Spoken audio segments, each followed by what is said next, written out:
Vous écoutez le podcast de So Sweet Planet. Je suis Anne Greff et je vous propose des rencontres autour des thèmes des droits humains, de la culture et de l'environnement. Dans cet épisode de So Sweet Planet, j'accueille aujourd'hui Mark Epstein, journaliste franco-britannique qui a été chef du service Monde de l'Express, auteur de plusieurs livres dont Ils ont assassiné Massoud chez Robert Laffont avec Jean-Marie Ponto et de Cachemire, le paradis oublié avec Marie Dorigny. Mais je le reçois aujourd'hui parce qu'il est aussi président de La Chance, une formidable association qui agit de façon très concrète pour la diversité dans les médias. Bonjour Marc, bienvenue sur So Sweet Planet. Bonjour. Alors, nous nous sommes rencontrés en fait lors des assises du journalisme de Tours. On a pris un café ensemble et tu m'as raconté ce qu'était La Chance et ça m'a complètement enthousiasmée parce que je t'ai posé plein de questions, comme j'aime faire, juste autour du café à ce moment-là et pas devant des micros comme aujourd'hui. Et au travers de toutes les réponses que tu m'as données, je sentais non seulement une vraie sincérité, mais aussi une profonde conviction et un très gros travail en amont d'analyse et de réflexion pour identifier les blocages dans cette situation, donc le manque de diversité dans les médias, et pour faire sauter les verrous. Un vrai gros travail de fond. Alors, pour les auditrices et auditeurs de So Sweet Planet, est-ce que tu peux nous expliquer aujourd'hui déjà ce qu'est La Chance ? Oui, La Chance, c'est devenu au fil du temps le plus gros dispositif d'égalité des chances dans un secteur très précis, qui est une niche, qui est le journalisme. Alors, qu'est-ce qu'on fait à La Chance ? Tous les ans, nos bénévoles, qui sont 350 environ, tous journalistes, nos bénévoles accompagnent une petite centaine d'étudiants dans 7 villes de France. Et ces étudiants, ils ont tous en commun d'être boursiers, et ils aspirent à devenir journalistes. Ils souhaitent devenir journalistes. On les accompagne pendant 8 mois. Ça prend la forme d'une prépa, entre 220 et 250 heures de cours, donc c'est relativement lourd comme accompagnement. Et pendant 8 mois, on les prépare au concours des écoles de journalisme reconnues par la profession. Alors, il faut peut-être faire un petit point là. En France, il y a une centaine de cursus différents, des écoles privées, des cursus dans les universités, etc. Une centaine de cursus qui prétendent te préparer à l'exercice de cette profession de journaliste. Parmi cette centaine de cursus, il y en a 14 écoles qui ont été reconnues par la profession, par les journalistes eux-mêmes, pour leur sérieux, pour leur crédibilité. Et donc nous, ce qu'on fait à La Chance, c'est qu'on accompagne, encore une fois, une petite centaine d'étudiants boursiers dans cette ville de France, qui préparent les concours de ces fameuses écoles qui sont en réalité les plus réputées du pays. Ça marche plutôt très bien. Mais où était le besoin au départ ? Alors le besoin, c'est que les écoles de journalisme ont longtemps été accusées, à juste titre sans doute, de former ce qu'on a appelé à un certain moment les petits soldats du journalisme. Des journalistes jeunes, en début de carrière, mais qui étaient tous un petit peu formatés, alors dans la forme, mais aussi dans, j'ai presque envie de dire, leur vision du monde. C'est pas méchant de dire ça, mais cette sorte d'uniformité que l'on reproche parfois aux journalistes, notamment dans les grands médias nationaux, elle provient sans doute en partie de leurs origines, de leur parcours, de leur...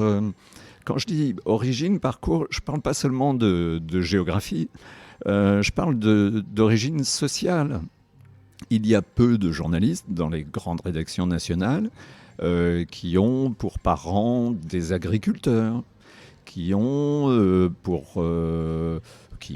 la maman, par exemple, est femme de ménage, dont le papa est chômeur, dont le papa est veilleur de nuit, dont la maman est caissière à l'hypermarché du coin.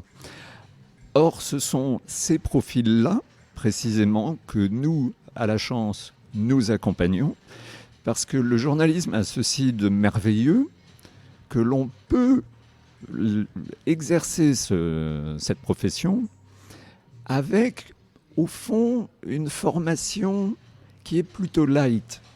Si vous souhaitez devenir vétérinaire, si vous souhaitez devenir ingénieur en BTP, votre rêve c'est de construire des ponts, ben, ça va être long, quoi. Il y a de très longues études pour préparer à ces professions-là. Si vous souhaitez devenir journaliste, les études vont durer environ 2 ans dans une école. Et, Dieu merci, il est même encore possible, là, dans la France de 2022, de devenir journaliste sans être passé par une école. Au fond, ce qu'on demande à un journaliste ou une journaliste en début de carrière, c'est d'être curieux, d'être ouvert, et puis je dirais aussi d'être un peu taquin, au fond.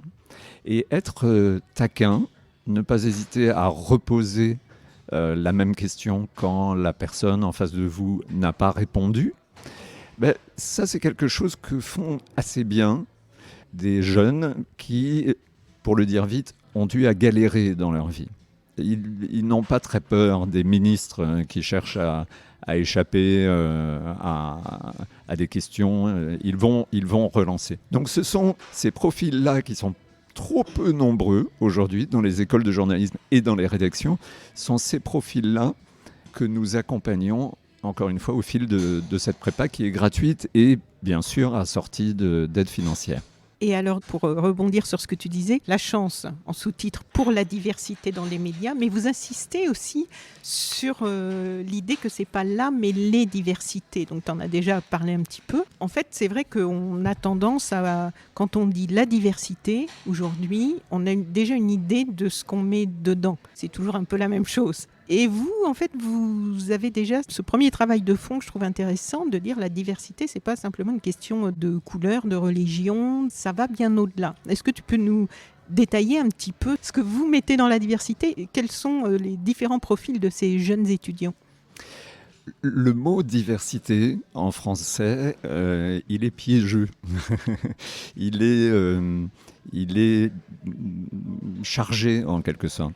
C'est-à-dire que si je te dis par exemple, moi je travaille dans une entreprise, il y a beaucoup de gens issus de la diversité. Tu ne vas pas penser une seconde qu'il y a énormément de Canadiens, de Néo-Zélandais, Non, tu vas raisonner immédiatement en termes de couleur de peau, enfin c'est probable. Parce que nous sommes, en France, les héritiers d'un idéal révolutionnaire. Tous les citoyens naissent et grandissent égaux dans notre République. Et nous sommes, par conséquent, en tout cas en principe, aveugles aux différences et en particulier aveugles, si j'ose dire, à cette diversité visible. Nous avons une vraie difficulté en France à en parler tout simplement. Or, à la chance, il nous semble que s'il y a historiquement une difficulté pour les membres de diversité visible à accéder en particulier aux rédactions et aux rédactions audiovisuelles, aux grandes rédactions nationales, à y regarder de plus près, c'est une difficulté qui concerne les membres d'autres diversités. Je parle de diversité sociale, je parle de diversité de parcours. Je suis, pour ce qui me concerne, d'origine britannique. Et quand je regarde la BBC, quand je regarde les chaînes britanniques, qu'elles soient d'ailleurs publiques ou privées, je suis terriblement frappé par la diversité justement des profils que j'ai sous les yeux. Et je ne parle que des journalistes, mais c'est vrai aussi des émissions d'une manière générale, au-delà de l'information. Alors j'ai quoi sous les yeux ? J'ai par exemple l'un des correspondants de la BBC à Washington qui est aveugle et qui est un excellent correspondant d'ailleurs. J'ai le spécialiste des questions... À France Inter, il y a Laetitia Bernard. Oui, bien sûr. Il y a quelques exceptions qui confirment la règle. Ce que je ne retrouve pas dans les médias français, ça commence lentement à changer, c'est la diversité au fond comme état d'esprit.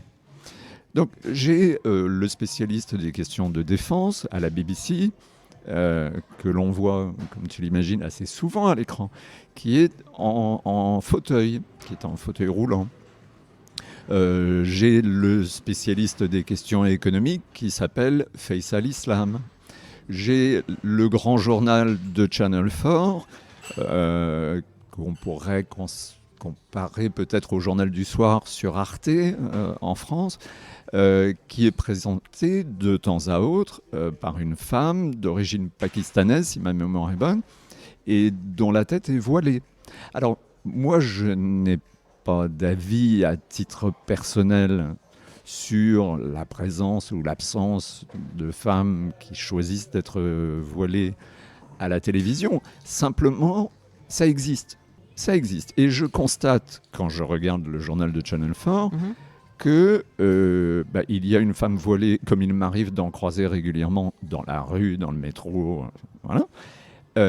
Et que ces femmes-là, en tout cas cette femme-là, est une excellente journaliste qui ne lâche pas justement les ministres qui cherchent à errer pendant les interviews, etc. etc. Donc j'ai d'emblée sous les yeux une diversité qui s'exprime aussi par les accents régionaux. J'entends des accents écossais, j'entends des accents gallois.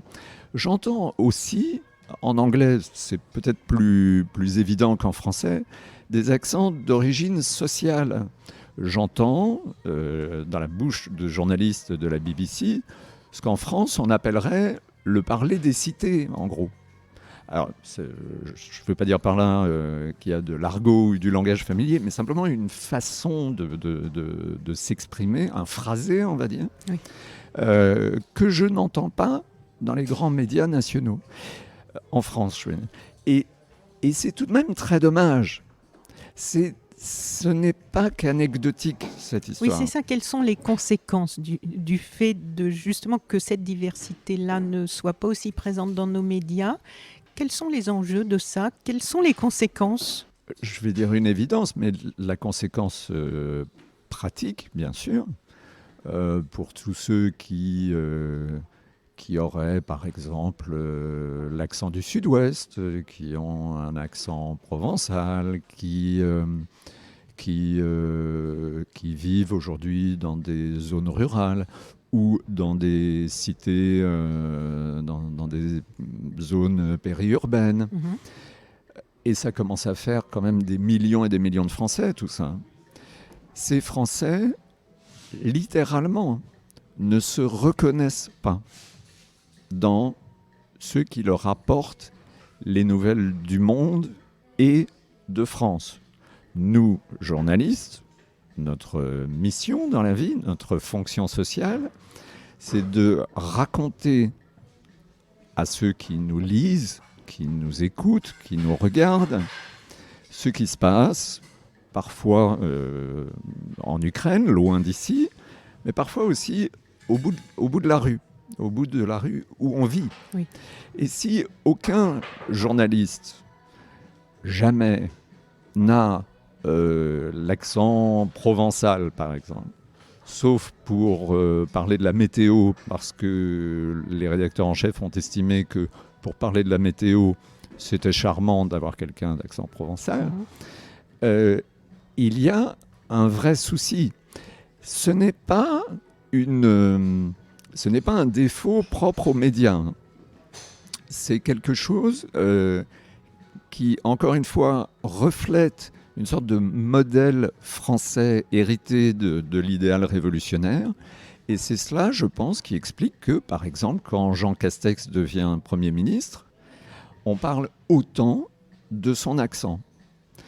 Je pense qu'on parlerait moins de son accent, qu'on serait un peu plus gêné de faire des blagues autour de l'accent de Jean Castex, si, un peu plus souvent, dans les médias nationaux, on reflétait cette diversité, ces diversités de la société française. Alors, quel impact ça a, ça ? Quand l'auditoire, quand ceux qui regardent la télévision, par exemple, ou qui écoutent la radio, ne se reconnaissent pas dans les médias. C'est terrible parce que dans une démocratie, en gros, tu as deux sources d'informations en dehors de tes amis, ton entourage, tes proches. Bon, tu as les médias d'une part, Mhm. donc des journaux, des radios, des chaînes de télé, des sites web. Et puis, par ailleurs, tu as les réseaux sociaux. Eh bien, à partir du moment où moi, je ne me reconnais pas, je ne me retrouve pas, littéralement, hein, dans les médias, ben, je fais quoi? Je me tourne évidemment vers les réseaux sociaux, parce que dans les réseaux sociaux, l'algorithme va me caresser dans le sens du poil. L'algorithme va chercher à me rapprocher de mes amis. Les bulles de filtre, les Absolument. fameuses bulles de filtre. Et je serai, un peu à la manière des silos à grains, je serai dans mon silo, je serai dans mon couloir de nage, pour utiliser une métaphore qui relève plus de la piscine. Et je serai assez content, hein, parce que je serai entouré de gens, bon, je ne sais pas s'ils me ressemblent, mais en tout cas, ils ont une vision du monde qui me sera familière. Et d'ailleurs, l'algorithme va même se débrouiller pour, de temps en temps, me frotter à des avis, des convictions, une vision du monde différente de la mienne. Ça va alimenter le clash, ça va un peu relancer mon intérêt. Mais en réalité, celui qui m'informe, c'est peut-être les amis, mais c'est surtout l'algorithme. Donc c'est très important. Dans une démocratie, c'est d'une importance vitale, évidemment, que les médias reflètent la diversité et qu'elle l'incarne aussi, qu'elle l'incarne. Et alors, donc, avant de parler justement du travail que vous faites avec l'éducation aux médias, pour aider un petit peu à décrypter tout ça, pour revenir quand même sur les origines de la chance, ça a commencé comment Est-ce que c'était un constat qui a été fait déjà par des journalistes qui ont décidé de monter ça? Comment ça a démarré? La chance est née il y a 15 ans, en 2007. C'est un petit groupe d'amis. Le hasard veut qu'ils étaient tous sortis de la même école de journalisme qui s'appelle le CFJ à Paris, qui était à l'époque rue du Louvre. Et ils avaient été frappés déjà pendant leurs 2 années d'école par ce dont on parlait tout à l'heure, ce recrutement assez homogène au fond dans leur école. Et puis là-dessus, ils sortent de l'école, ils se mettent à travailler dans des rédactions pour des médias et ils s'aperçoivent qu'en réalité, ce recrutement homogène, il se poursuit bien au-delà de l'école, dans les médias d'une manière générale. Et du coup, ils sont retournés voir leur école d'origine en demandant s'ils ne pouvaient pas tout simplement emprunter le badge de l'école, le badge d'accès de l'école, pour accueillir tous les samedis après-midi des étudiants boursiers et les aider à préparer les concours des fameuses écoles de journalisme les plus réputées du pays. Et c'est comme ça que ça a démarré, c'est-à-dire avec une première... Et parce que eux, ces étudiants-là n'avaient pas accès à cette école de journalisme? En fait, les étudiants boursiers, le principe du concours, c'est un principe républicain. Hein. On a le sentiment qu'un concours, au fond, ouvert à tous. Il est ouvert à tous. Donc que tout le monde a les mêmes chances. Tout le monde a les mêmes chances et que le meilleur gagne. Et c'est vrai que la ligne d'arrivée est la même pour tout le monde. C'est la ligne de départ qui n'est pas la même pour tout le monde. Quand tu es né à Paris intramuros, que par exemple ton père et ta mère sont restés ensemble, qu'il y a peut-être une bibliothèque, il y a quelques livres dans la maison, que tes parents ne gagnent pas trop chichement leur vie, et que par conséquent tu as pu aller au cinéma, tu as pu aller peut-être de temps en temps au théâtre. Mais il est évident que tu ne pars pas de la même ligne de départ que la fille du dernier boulanger dans un village en Ardèche. Tu ne pars pas de la même ligne de départ que l'étudiant qui habite les quartiers nord à Marseille. Et donc, ce que fait la chance depuis une quinzaine d'années, c'est d'accompagner ces étudiants-là qui ont plein d'idées, qui sont curieux, qui sont encore une fois taquins, et qui sont des graines de, bien souvent, de futurs très bons journalistes. Et ça, l'histoire le démontre. Donc de les accompagner pendant 8 mois pour préparer ces concours. Et encore une fois, le pari est gagnant, puisque année après année, statistiquement, 2 étudiants sur 3 de la chance intègrent l'une de ces écoles. Et au-delà de ceux qui intègrent ces écoles, si on regarde l'ensemble de nos anciens, 3 sur 4, 75%, sont devenus journalistes. Parce que certains deviennent journalistes directement sans passer par la case école. Aujourd'hui, la correspondante à Bagdad, en Irak, de la chaîne Arte, de Libération, d'Ouest France, et d'un autre média dont le nom m'échappe, cette étudiante est passée par la chance, a loupé une école de journalisme à 2 points près, est partie l'été suivant voir une amie en Irak. Elle est arabophone, cette jeune femme, et elle est devenue journaliste sur le tas, si j'ose dire. Une journaliste pour qui tout va très bien, qui marche très bien. Donc encore une fois, on parle de profils qui sont vraiment intéressants et qui, dans les médias, enrichissent la conversation. Il ne faut pas voir la chance comme une sorte d'œuvre caritative, comme ça, qui donne un coup de main à des gens qui ont... Oui, bien sûr que c'est ça. Mais l'un de nos combats, c'est aussi pour la qualité de l'information elle-même. Chaque matin, à la conférence de rédaction, quand les journalistes se réunissent et qu'ils discutent des sujets qu'on va traiter ce jour-là, du traitement, de l'angle, ce qu'on appelle dans notre jargon l'angle, c'est-à-dire comment allons-nous raconter cette histoire, qui allons-nous interroger, quelle forme ça va prendre, est-ce que c'est une interview, est-ce que c'est un reportage, est-ce que c'est une analyse.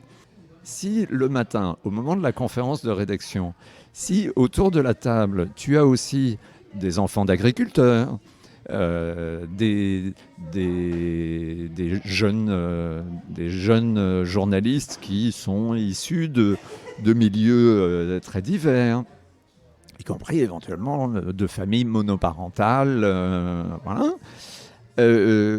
Ça enrichit la conversation. Ces jeunes confrères, ces jeunes consoeurs, ils n'ont pas les mêmes idées, ils n'ont pas les mêmes sources, ils n'ont pas les mêmes façons d'aborder des sujets. Et ça enrichit la conversation, ça enrichit la couverture de l'information, et ça fait du bien aux médias. Ce sont les médias eux-mêmes qui nous le disent. Et donc les citoyens que nous sommes et qui consommons les médias, parce que c'est aussi une forme de bulle de filtre, en fait. Du coup, j'en conclus. À partir du moment où seule une certaine catégorie passe les barrages des écoles de journalisme et ensuite, évidemment, se retrouve dans les rédactions, et ces rédactions offrent une vision du monde un petit peu... peut-être étriquée. À partir de là, les personnes qui consomment cette information, au bout d'un certain temps, peuvent se retrouver avec une vision du monde étriquée s'ils ne vont pas chercher ailleurs des sources qui vont représenter cette diversité. C'est aussi préjudiciable pour l'ensemble de la population d'un pays. Oui, bien sûr. Dans ces histoires, comme souvent, le diable est dans les détails. Quand tu regardes le journal de 20 heures d'une grande chaîne publique, bon, on va la nommer France 2, il y a un outil télévisuel qui n'est pas terrible, hein. On apprend dans les écoles de journalisme que quand on peut, il vaut mieux éviter. Ça s'appelle un micro-trottoir. Alors c'est quoi un micro-trottoir ? Ça consiste à descendre avec son micro et sa caméra dans la rue, sur le trottoir justement, et à arrêter des passants en leur demandant ce qu'ils pensent, par exemple, de l'augmentation du prix de l'essence, de l'augmentation des tarifs du gaz, etc. etc. Bon, c'est rien, hein. Mais simplement, quand tous ces micro-trottoirs sur France Télévisions, en tout cas l'écrasante majorité d'entre eux, Un micro-trottoir, souvent ça se décide à la dernière minute parce qu'il manque quelques minutes à ce qu'on appelle le conducteur du journal, c'est-à-dire le menu en quelque sorte la déroulant, chronologie, du journal. Des sujets. Et donc, ah bah tiens, Anne, tu es là, ça tombe bien, descends nous faire 2 minutes de micro-trottoir sur ceci ou sur cela. Qu'est-ce qu'elle fait, Anne ? Il reste 1h30, 2 heures avant la diffusion. Ben, bien sûr, elle descend et elle se retrouve à Paris 15e. Peut-être qu'elle va traverser la Seine, elle va peut-être traverser le pont. Elle se retrouvera à Paris 16e. Peut-être qu'elle ira un petit peu plus loin. Elle sera à Boulogne, elle sera à Levallois-Perret. En tout cas, elle sera dans l'ouest parisien. Et mine de rien, même ça, c'est une vision du monde. Même ça. Donc au niveau le plus anecdotique, c'est une vision du monde. Moi j'ai été très frappé par une série malheureuse de journaux télévisés de France 2 qui a consisté à interroger un 31 décembre des Français sur leur préparation du repas de la Saint-Sylvestre, du réveillon. Et c'est pareil, il restait peu de temps pour le faire. On était le 31 décembre au matin. Où vont les journalistes de France Télévisions ? Et je ne leur jette pas la pierre. Ce sont leurs chefs qui n'ont pas anticipé ce sujet. Où vont-ils ? Ils vont au marché de Passy. Et je le sais parce que c'était écrit dessus. Ça, on le voyait à l'image. Et là, dans le 16e arrondissement, où la population est généralement plutôt privilégiée. Et la preuve, c'est qu'on fait connaissance avec une vieille dame absolument adorable, souriante, avec un chapeau à voilette, qui expliquait à quel point elle était ravie parce qu'elle avait acheté une petite dizaine de boîtes de caviar et que ça se passait très bien. Une autre avait acheté des homards, etc. C'est d'une violence, mais insensée. Insensée. Oui. Le lendemain soir, un sujet... Comme souvent à cette période de l'année, on est le 1er janvier au soir, on cherche à divertir un peu le téléspectateur, à alléger l'atmosphère. Donc, qu'a imaginé France Télévisions ce soir-là ? D'aller interroger des Français qui, fuyant le confinement qu'il y avait encore à l'époque, en tout cas la fin du confinement, étaient partis passer leurs vacances de Noël au Qatar. Et vous avez ces Français, ces Françaises qui sont là. Vous avez un commentaire en voix off du journaliste qui explique, je cite, que toute la France est au Qatar. Ça aussi, c'est tout de même d'une violence insensée. Et qu'est-ce qui se passe le lendemain soir ? France 2, voulant toujours expliquer que les Parisiens, comme tous les Français, n'en peuvent plus du confinement, mais que la règle des fameux 100 km ayant sauté, certains sont partis à la campagne, et France 2 pose ses caméras, où ça ? À Deauville et à Trouville, ainsi que dans un club d'équitation d'un village tout proche. Encore une fois, c'est une vision du monde. C'est une vision du monde, de la France, qui est celle que l'on voit aussi à l'œuvre quand certaines chaînes répètent des reportages à n'en plus finir sur les sports d'hiver, par exemple. C'est une vision du monde qui concerne certains Français. Je n'ai rien contre ces reportages de temps à autre. Oui, mais si tous les autres cas de figure ont aussi leur place. Bien sûr. Parce que là, c'est sûr qu'on comprend qu'après, il y a un sentiment où beaucoup de gens pensent que nos responsables politiques et nos journalistes, ce qu'ils mettent après, ils vont mettre tout ça dans le même bain, dans le même sac, et après on entend beaucoup ce mot ils sont déconnectés du terrain, déconnectés de la France rurale, déconnectés de la France qui n'a pas les moyens de manger du homard. Et c'est vrai qu'à force de ne pas se sentir représenté, de ne pas pouvoir s'identifier non plus, ça crée beaucoup de frustration, en plus des souffrances qui sont déjà là au quotidien. C'est ça, et je trouve qu'on l'a beaucoup vu au moment du mouvement des Gilets jaunes. On pense ce qu'on veut des Gilets jaunes, surtout vers la fin, mais au début de ce mouvement, que se passe-t-il ? Si les Gilets jaunes revêtent ce vêtement si particulier qu'est un gilet jaune? C'est précisément parce qu'il s'estime invisible. Donc il réclame davantage de visibilité. Et que disaient les gilets jaunes quand on allait les voir sur les ronds-points? Ils disaient, et c'est un sérieux problème, que les seuls qui parlaient bien dans leur esprit du mouvement, c'était la chaîne RT, Russia Today.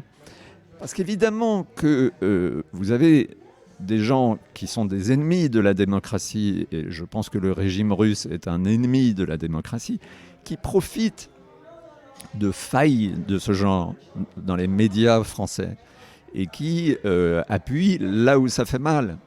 Moi, j'appelle de mes vœux, encore une fois, des médias plus inclusifs, avec des rédactions plus diversifiées et qui auront les yeux plus ouverts sur, encore une fois, toutes ces diversités qui composent la société française. Oui. Alors concrètement, comment ça s'organise à la Chance? Donc on a ces jeunes ou moins jeunes peut-être, non? Il y a des limites d'âge ou vous avez là aussi la diversité peut inclure les différences d'âge ou... Oui, on a cette année un étudiant. Alors il serait ennuyé s'il savait que je parlais de lui comme étant un vieux, parce je crois qu'il a 27 ans. Non, les écoles de journalisme, en tout cas une majorité d'entre elles, ont une limite d'âge, mais dans les faits, cette limite d'âge souvent saute. En fait. Il suffit d'en faire la demande et souvent cette majorité cette limite d'âge saute. Donc nous, en tout cas, on n'a pas de limite d'âge. Après, c'est vrai que la plupart des étudiants qui préparent les concours des écoles de journalisme ont grosso modo entre 22 et 25 ans. Oui. Donc on a une population, disons, plutôt jeune, qui a envie, qui se sent habitée par ce souhait de faire du journalisme, qui se dit, si j'ai bien compris, j'ai peut-être pas les codes pour aller jusqu'à la ligne d'arrivée, parce que ma ligne de départ n'est peut-être pas la même que la plupart de ceux qui vont postuler, passer les concours des écoles de journalisme.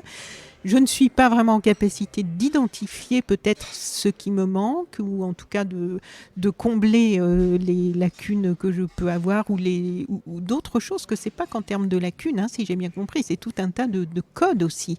Donc à ce moment-là, comment vous entrez en jeu, le ou la jeune qui est dans cette disposition d'esprit, qui a envie de faire ce métier, qui va s'adresser à vous? À partir de là, qu'est-ce qui se passe? Comment vous l'encadrez? Comment vous travaillez avec? Qu'est-ce que vous lui dites? Alors, même avant d'en arriver là, ces jeunes ont eu à surmonter ce qu'on appelle, un peu pompeusement en français, leurs déterminismes sociaux. C'est-à-dire que leurs origines sociales en particulier, ne les ont pas forcément préparés, ou je dirais même autorisés à rêver du métier de journaliste. Ils se sont interdits ce rêve. Et là, je peux même te parler de moi. Moi, je suis plutôt un enfant de bourgeois, hein. Même assez nettement. Je suis allé au lycée Montaigne, en face des Jardins du Luxembourg, dans le quartier latin, à Paris. Mon père était architecte. Enfin, oui. Voilà, tout va bien pour moi. D'accord. Eh bien moi, quand j'étais adolescent, je m'interdisais de rêver au métier de journaliste parce que je ne connaissais pas de journaliste, mes parents ne connaissaient pas de journaliste, et je pensais que pour devenir journaliste, si on n'était pas pistonné, si on n'était pas dans une sorte de réseau, c'était même pas la peine d'y penser. Et donc je m'interdisais ce rêve. Alors si moi, au lycée Montaigne, je m'interdisais ce rêve, tu peux imaginer ce qui se passe dans la tête du jeune homme ou de la jeune fille qui est, je sais pas, dans les quartiers nord de Marseille ou qui habite en Lozère ou dans une zone rurale. Donc, ayant entendu parler de la Chance, ils finissent par se dire que c'est possible et ils frappent à la porte. Ouais. Ils frappent à la porte de la chance. On peut frapper à la porte de la chance, c'est-à-dire remplir sa demande d'inscription. Tous les ans, entre le mois d'avril et le mois de septembre, il y a un dossier à remplir en ligne. Tous les ans, on a environ 250 demandes. Et là-dessus, il y a un entretien oral. On y tient beaucoup. Parce que ces jeunes, bien souvent, comme tu dis, n'ont pas les codes. Pour le dire autrement, ils ne savent pas forcément se présenter. Ils ne savent pas forcément mettre en avant des aspects de leur parcours qui, en réalité, sont tout à leur avantage, qui montrent qu'ils s'accrochent. Oui. Qu'ils sont tenaces. Qu'ils peuvent avoir des qualités qui ne sont pas forcément celles justement identifiées dans la série, dans les bulles de filtre, qui ne sont pas reconnues, qui ne sont pas identifiées et qui peuvent être des vraies forces. C'est ça. Et ça, en réalité, on ne s'en rend compte que dans un entretien oral. Donc, de personne à personne. Ouais. Oui. Et du coup, nous les rencontrons tous, c'est-à-dire qu'il y a des jurys de 3 journalistes qui reçoivent le temps qu'il faut. En général, c'est autour de 20 minutes. Oui. Chacun des candidats a la chance. Et puis là-dessus, environ 80, un peu plus, étudiants sont admis à la chance. Et là, pendant 8 mois, ils vont bénéficier de séances hebdomadaires tous les samedis après-midi, où il sera beaucoup question de techniques journalistiques, d'écriture journalistique, du travail d'enquête journalistique. Donc tous à Paris ou répartis sur plusieurs villes ? Dans 7 villes de France, oui, c'est ça. À Paris, Rennes, Marseille, Toulouse, Strasbourg, Grenoble et Bordeaux. Donc ces séances ont lieu, comme on le dit, pas très joliment, en présentiel. On se voit. Et ça, c'est tous les samedis après-midi. Par ailleurs, il y a des cours d'anglais obligatoires, parce que notre public a besoin d'un petit renfort précis de ce côté-là. Dans la semaine, il y a aussi des conférences toutes les semaines qui ont lieu dans la rédaction de l'Obs, l'hebdomadaire, où des journalistes viennent et expliquent dans un premier temps le domaine qu'ils suivent. Je m'appelle Ursula Gauthier, je suis la Chine à l'Obs, la Chine a pour président Xi Jinping, etc. Voilà, ils parlent de leur domaine de prédilection pendant 1 heure environ. Oui. Et puis par la suite, pareil, pendant 1 heure, ils expliquent comment ils s'y prennent. Comment je m'y prends, moi, Ursula Gauthier, pour suivre la Chine depuis Paris, comment je m'y prends quand je suis en reportage sur place, etc. etc. Donc il y a des conférences de ce genre, il y a des visites de rédaction aussi qui sont organisées. C'est un mélange d'accompagnement théorique, j'ai envie de dire, académique, et de choses très concrètes, très pratiques. Donc ça, c'est la partie formation, enfin préparation pour les écoles, en fait. Hein. C'est ça. C'est sur combien de temps, tu as dit ? 8 mois.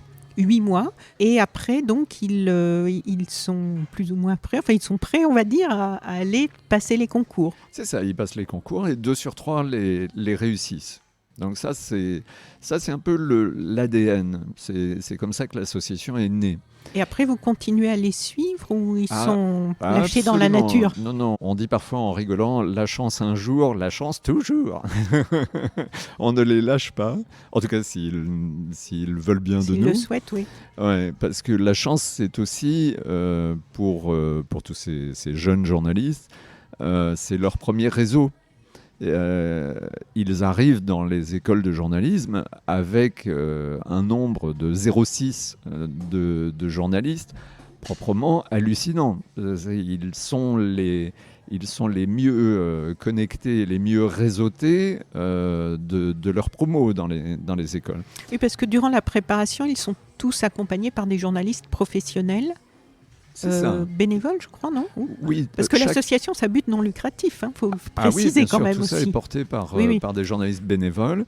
Et chaque étudiant de la chance a 2 interlocuteurs réguliers pendant toute l'année, qui sont d'une part un journaliste, un vieux schnock de mon genre, qui va répondre aux questions sur la construction d'un papier, des questions de fond Oui. sur la profession. Et puis l'autre interlocuteur régulier ou interlocutrice, c'est une ancienne bénéficiaire de la chance qui va répondre davantage aux questions qui portent sur le concours lui-même, D'accord. ou qui va parfois aider à remonter le moral de l'étudiant de la chance qui, souvent, vers le mois de janvier, février, tendance à penser qu'il n'y arrivera jamais, que c'est trop, qu'il n'avait jamais pensé que ce serait aussi lourd, etc. etc. Donc ça, ce sont des interlocuteurs réguliers, mais il voit aussi l'étudiant de la chance défiler tous les samedis après-midi des journalistes différents qui se succèdent pour animer ces séances du samedi et qui peuvent travailler à Mediapart, à Libération, à France Télévisions, ou qui peuvent être pigistes aussi. Donc c'est la raison pour laquelle ils arrivent, encore une fois, dans les écoles puis dans la profession avec un réseau très très important et qui va les aider plus tard dans leur insertion professionnelle.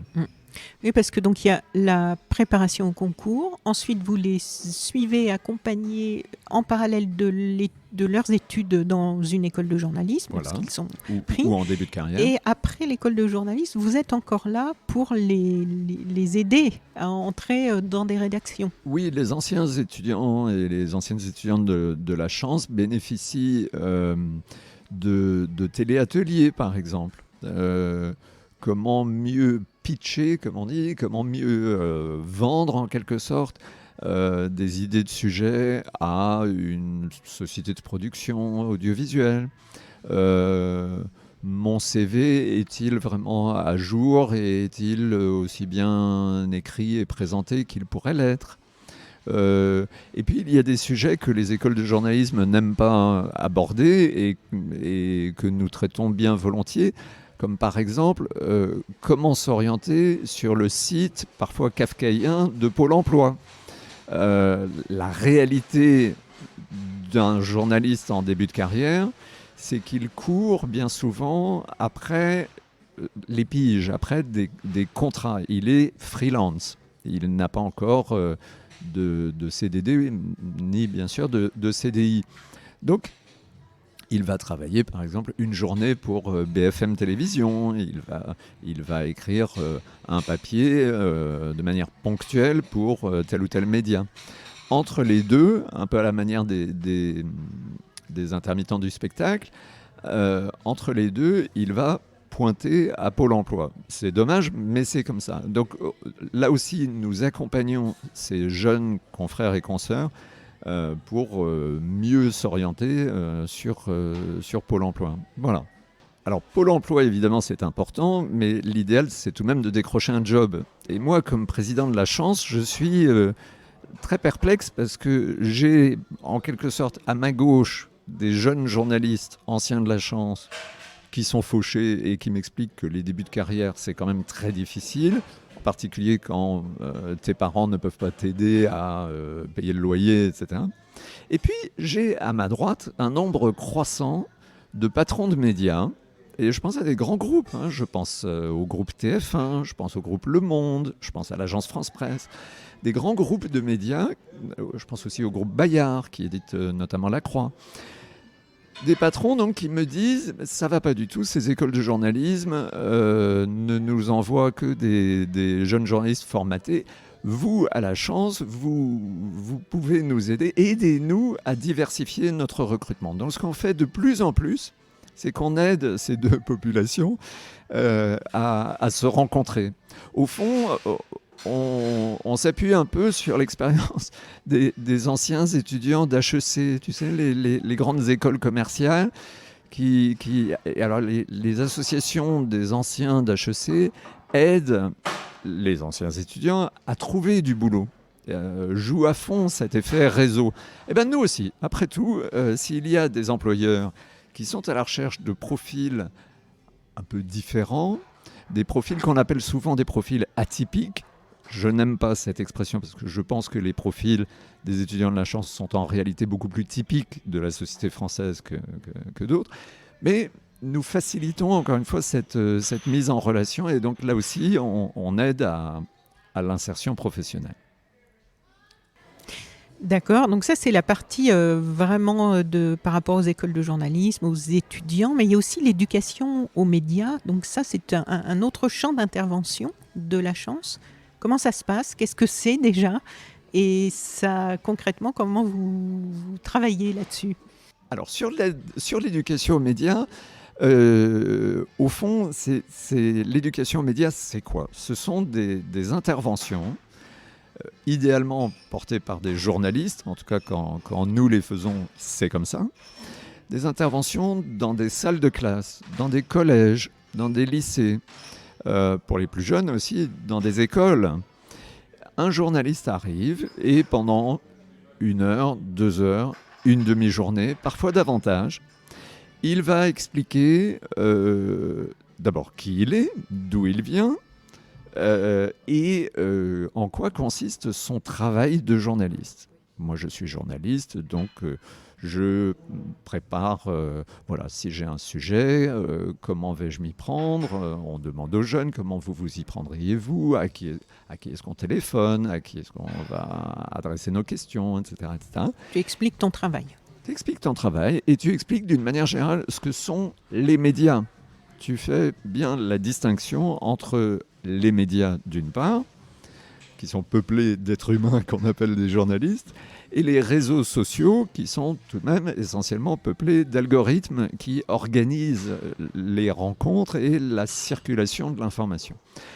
Donc cette éducation aux médias, c'est quelque chose qui se développe énormément en France, en particulier depuis les attentats contre Charlie Hebdo. Et notre particularité à nous, à la chance, c'est que ce sont nos anciens étudiants, nos anciennes étudiantes, qui, encore une fois, en début de carrière, courent un peu après les sous. C'est normal, ils n'ont pas toujours autant de contrats qu'ils le souhaiteraient. Et ben, c'est nous qui les payons, nous les pigeons, pour utiliser le jargon journalistique, pour qu'ils interviennent dans ces établissements qui sont en grande majorité dans des quartiers prioritaires de la politique de la ville ou dans des zones rurales isolées. Et parce qu'ils sont jeunes, ils ont moins de 30 ans, parce que ce sont des journalistes en début de carrière, parce que le plus souvent possible, ils interviennent dans des établissements par lesquels ils sont eux-mêmes passés quand ils étaient encore plus jeunes, ça facilite le travail d'identification, ça dynamite toute la défiance que l'on sent monter dans la société contre les journalistes et contre les médias. Et notre espoir, évidemment, c'est de susciter des vocations parmi ces jeunes que l'on va voir. Oui. Et vous expliquez aussi, j'ai lu, à apprendre à reconnaître, à distinguer une information d'une opinion, notamment sur les réseaux sociaux, où en fait tout est mélangé.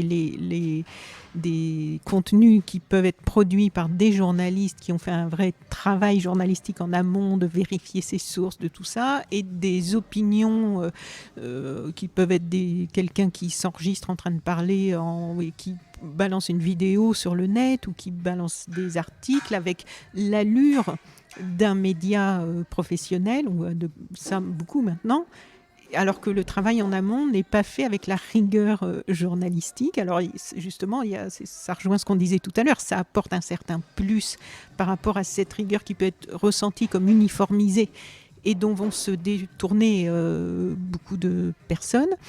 Mais la difficulté, c'est que beaucoup de ces personnes ne voient pas la différence entre une opinion et une information, et avec quel sérieux a été produit ce contenu. C'est ça. Dans nos interventions d'éducation aux médias et à l'information, on va en effet mettre en avant, enfin mettre en garde, et on va fournir des outils pour ça, aux jeunes auxquels on s'adresse, des outils pour débusquer ce qui relève en effet d'une simple opinion ou d'une rumeur. C'est d'autant plus important, on le voit bien depuis le début de la guerre en Ukraine, qu'il y a des opinions qui sont portées de bonne foi. Voilà, mon avis est que il y a une hégémonie américaine et il y a une politique expansionniste de l'OTAN. Bon, voilà, c'est mon avis, c'est mon opinion, et puis d'ailleurs, je suis peut-être un vieux monsieur qui a grandi sous Charles de Gaulle, et donc j'ai toujours pensé ça. Bon, moi, après tout, j'ai pas de problème avec ça.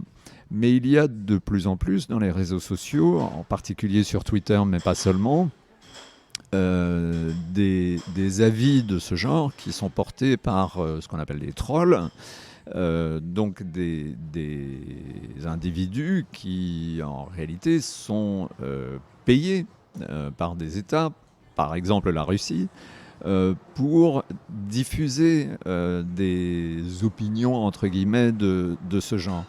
D'où là aussi, et pour d'autres raisons, une vision du monde qui est évidemment décalée par rapport au réel.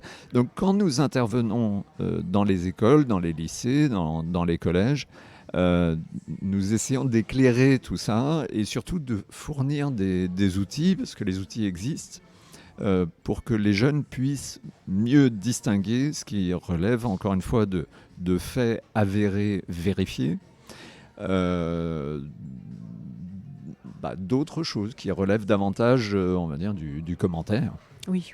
Et puis des fake news, et puis des deepfakes, et puis ça devient tellement compliqué de se retrouver. C'est une industrie.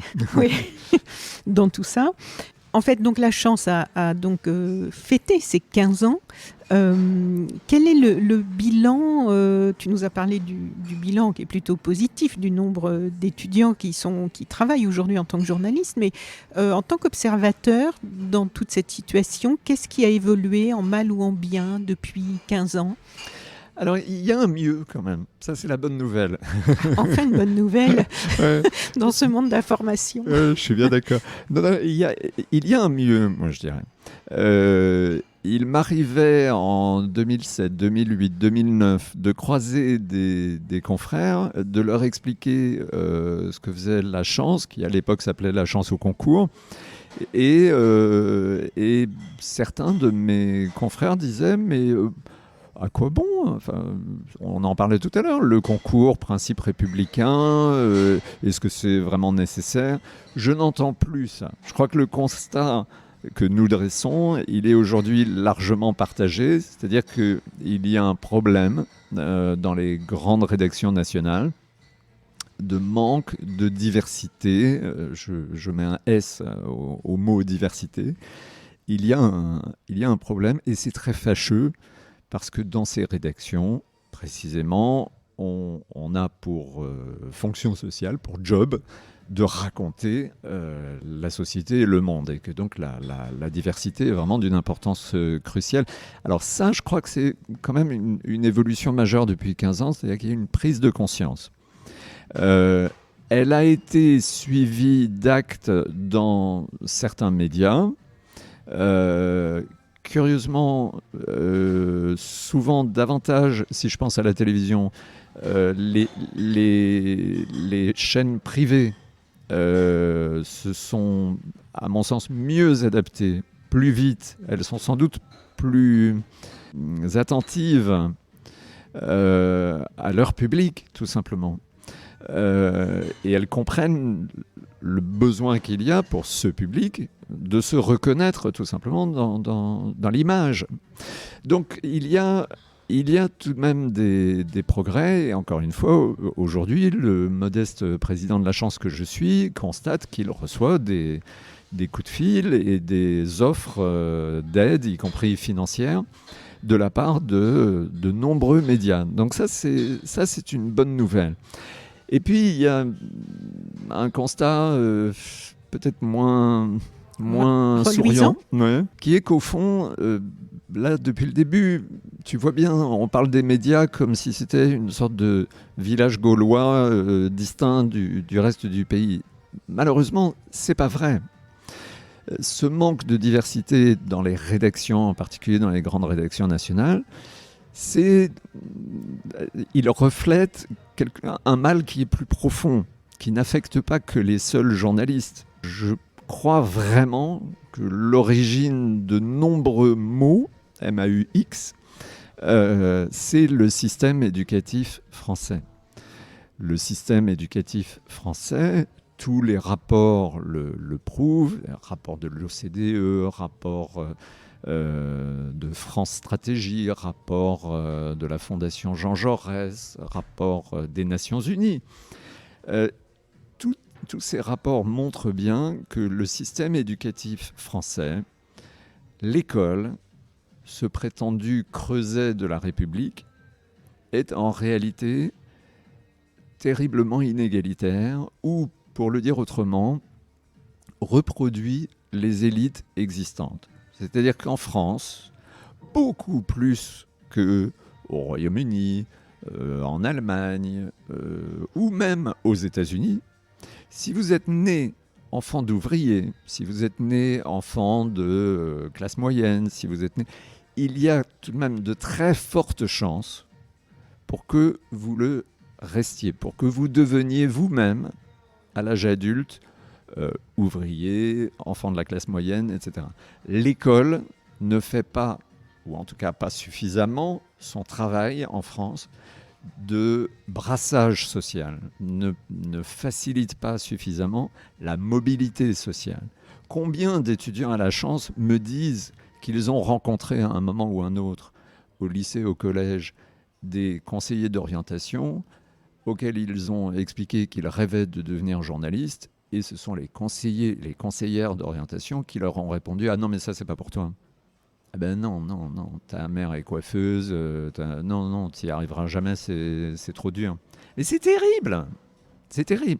Donc là, pour le coup, il y a un souci qui déborde largement, évidemment, de notre sujet à nous, c'est-à-dire les médias et à travers les médias, la représentation, même la représentation mentale que la société a d'elle-même. Au-delà de ces histoires de représentation, il y a un souci, et c'est dommage, franco-français. La République a beau être ce qu'elle est. Là, dans son école, dans le fonctionnement de son école, il y a un souci majeur qui fait que c'est un parcours de combattant, et je pèse mes mots, pour s'extraire de son milieu socio-culturel d'origine. Et ça, bien sûr, ce n'est pas normal. Et tant que ce sera vrai, on aura besoin d'organisations comme la Chance pour remédier à ça et contribuer, autant que faire se peut, à l'égalité des chances. Voilà. Alors, si parmi celles et ceux qui nous écoutent, certains ont envie de vous inviter, soit pour faire de l'éducation aux médias, soit parce qu'ils ont envie de rejoindre ce cursus, cette équipe, comment s'y prendre? Donc, il y a un site internet déjà pour entrer en contact. Il y a un site internet qui est www.lachance.media, sans S. Les journalistes sont évidemment les bienvenus pour nous rejoindre. Et la bonne nouvelle, c'est qu'on peut, bien sûr qu'on peut devenir un passionné de la chance et animer tout plein de séances le samedi après-midi à Paris et en région. Mais on peut aussi donner un coup de main beaucoup plus ponctuel. On peut assister, par exemple, aux oraux de recrutement dont on parlait tout à l'heure, une fois dans l'année.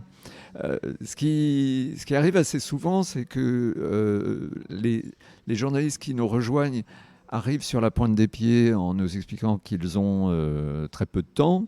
Vous savez, les journalistes ont la réputation, justifiée d'ailleurs, d'avoir peu de temps et d'être plutôt solo. Nous autres journalistes, on se méfie un petit peu des bonnes œuvres, des œuvres caritatives, des associations. On a le sentiment qu'on va être un peu noyé là-dedans.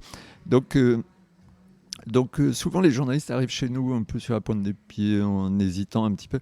Et puis en fait, ils tombent assez vite sous le charme, on va dire ça comme ça, des étudiants et des étudiantes de la chance qui ont des profils tout de même très très attachants, évidemment, parce qu'il faut avoir une forte personnalité justement pour être un rescapé, osons le mot, du système éducatif dont je parlais tout à l'heure.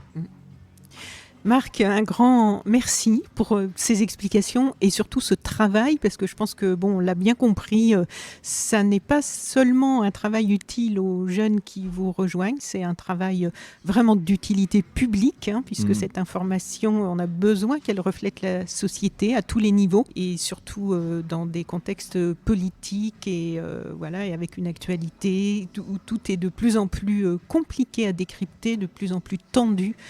On a vraiment besoin de personnes qui peuvent, sur le terrain, aider cette information à être la plus représentative possible de notre société. Pour tout ça, vraiment un grand merci. Et puis Merci une bonne continuation, surtout. Merci. Voilà, j'espère qu'on pourra se retrouver dans quelques années, le moins longtemps possible, et que tu me diras, là, on a encore bien avancé, les rédactions se sont diversifiées, le message passe de mieux en mieux, il y a de plus en plus d'étudiants de la chance dans les grandes rédactions, ça, c'est déjà bien en route. C'est le cas. Voilà, c'est déjà le cas. Donc, super, merci. Merci à toi. Au revoir. Au revoir. Vous pouvez retrouver So Sweet Planet sur Twitter, Facebook et Instagram. Et puis, très important, si cette interview vous a plu, n'oubliez pas de noter ce podcast sur votre application de podcast, par exemple 5 étoiles sur Apple Podcast, et de me laisser un petit commentaire. C'est très important pour le classement de So Sweet Planet. Enfin, autre information capitale, vous pouvez maintenant soutenir mon travail sur Patreon. So Sweet Planet est un média indépendant et autoproduit. J'ai besoin de votre soutien et je vous offre en plus pas mal de contenus exclusifs. Venez les découvrir. Je vous mets le lien vers Patreon dans le descriptif de ce podcast. À tout de suite.